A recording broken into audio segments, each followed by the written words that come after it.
शाडू दे आज साकड हे मागे होऊ दे पहाट नवी आता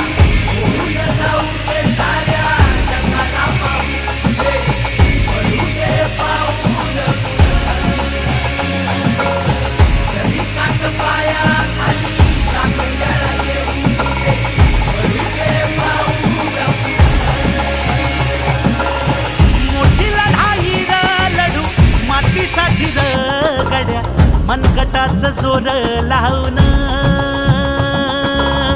दाटला जरी अंधार एकजूट होऊ आज दिवा देऊ ते